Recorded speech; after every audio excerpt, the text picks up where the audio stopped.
I'm thinking, how did you do your research and try to understand this different perspective of the event that we all know, basically? Well, the first research was really broad. We went into police files and in the STARS archive. We read a lot of biographies, scientific papers. We wanted to know everything about what happened that day. And then during that research process, we found that the role of the media is very crucial on that day. And it's not that told before.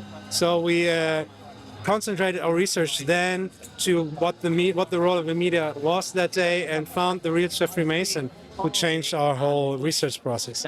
The script is very intense. I really love it. And I was thinking about this idea that when you write a film like that, and we had so many journalistic films already in the film history, it's all about like finding the right angle for the story. And that did you have like a tipping point while writing that you felt this is the way you want to follow later?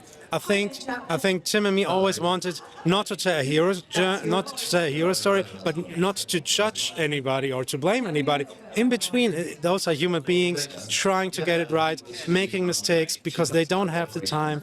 And we always wanted the viewer sitting next to them and feeling like the time pressure and the small time windows they have for their decisions.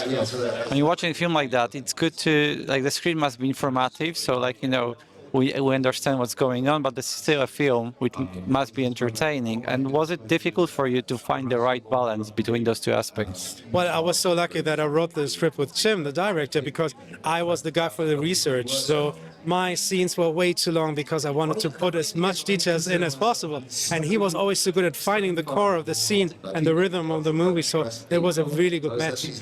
I also found it interesting how the film explores this idea of communicating and knowing different languages, because this is quite ironic that like there's the entire crew went to Germany and there's only like one or two people knowing the language. Also, did you think about those ideas while writing the script? Well, when it came down to writing Marianne Gebhardt, the translator, that was great because we found out that those translators existed, but on that day ABC grabbed every German they could grab, even the driver of Rune Arlich, to do like translations, to get info. So it was like a situation they have never experienced before, and I think this is what you can feel, that there's almost no hierarchy left. It's just people trying to, best idea in the room wins, people trying to get it right, get it done. And the final question I need to ask, what did you feel when you learned that the script was nominated for an Oscar? Well, I was overwhelmed with joy when I heard that we are nominated, and we think of this nomination as a team nomination, because people who voted watched the movie and said this is a story we like, and the story is a product of everybody involved, in front of the camera, behind the camera. So we're really honored to be nominated for this. Thank you so much. Thank you so much.